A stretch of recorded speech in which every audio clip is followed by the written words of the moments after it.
Hello again, West Tech Wranglers, and welcome to your Forecast Monday.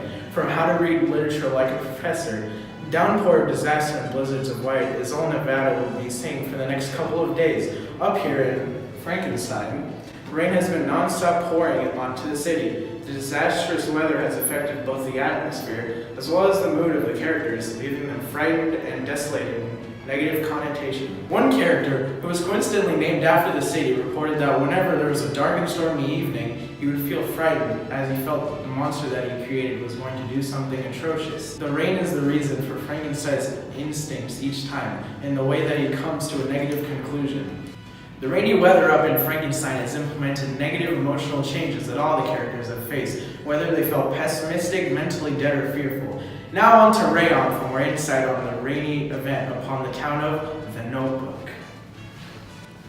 Well, Patrick, it may be disastrous and all this negative connotation for you up there, but over here in the West, it has been a summer-like feel due to all the warm spring showers we have been receiving. Folks in The Notebook have been feeling nothing but a sense of cleansing and bright sun rays of welcoming and awakening gestures. After rain drizzled in The Notebook, two lovers have finally gone together when the rain had washed away their flaws and left them both exposed, allowing them to realize unconditional love. Although the rain was a romantic setting indeed, it metaphorically blossomed the youthful love of the two lovers. Rain is the principal element of spring, which, as we all know, is the season not only of renewal, but of hope of new awakenings.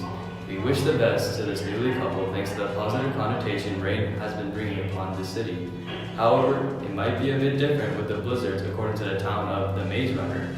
Here's Bada with more of our winter weather recap. Winter it is. While the rainy weather in the towns of The Notebook and the Frankenstein have brought plot devices, atmospherics, and restorative moods, up here in the town of Maze Runner, the falling of snow have created both a clean, stark, inviting, playful mood on one side, and a severe, warm, inhospitable, suffocating on another. The snow has been causing the locals in this town to experience abstract thought, particularly thought concerned with nothingness. Certainly weather is used literally to help affect one setting, but according to authors, its main focus is to help reveal something metaphorically. Every story has a setting, and weather is generally part of it. However, there's more to it than it just being the scenery. Weather is used to implement the emotional changes, foreshadows, and the tone of the story by not only physically portraying it through the setting, but as stated before, to show something symbolic within the character. All this weather have gotten people feeling some way, whether they're flat, static, round, or even dynamic.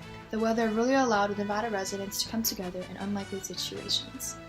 One moment, everybody. Breaking news! Breaking news! Thomas, a 16-year-old 5'11 teenager, has been held free of charge in the town of Maze Runner for potentially causing the death of his best friend Chuck, who is a static character. While his dynamic friend tried to shoot Thomas, Chuck, who he views as his little brother, jumped in front and took the bullet for him. Ben, a 5'10 American young man who is now the identified shooter, confessed saying Wicked was the one who controlled him into doing so. Wicked was also captured 20 minutes after Ben's arrest. However, they proposed a different story, claiming the real culprit behind this was not them, but instead author Thomas C. Foster.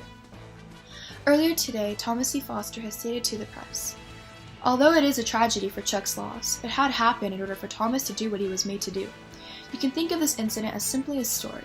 A story needs flat characters, as well as round ones, static, and dynamic. Although they may have different roles, in the final analysis, they're all doing the same thing. Characters are needed to help the story, or novel or play reach its end, and to make the end seem inevitable. Thanks to my part in killing Chuck, Thomas has gotten a sense of motivation to kill Wicked, who is thus the antagonist of the story. Nothing to be offended by, folks. They're not real people. They're just characters that derive from my imagination." Back to you, Rayan. Wow, what a story. Yes, whether flat, static, round, dynamic, you name it. All men were created equal, but clearly, in the eyes of the author, the rules apply differently. Back to you, Patrick. I do not agree with all the killing, since it counts as second-degree murder, but I would have to make a comment on how what Thomas C. Foster said is right on one thing. Although they may have different roles, in the final analysis, they're all doing the same thing. Characters are needed to help the story or novel play reach its end and help make the end seem inevitable. And that concludes whatever is needed to happen to anyone for the end to become a possibility. This was Forecast Monday, brought to you by How to Read Literature Like a Professor.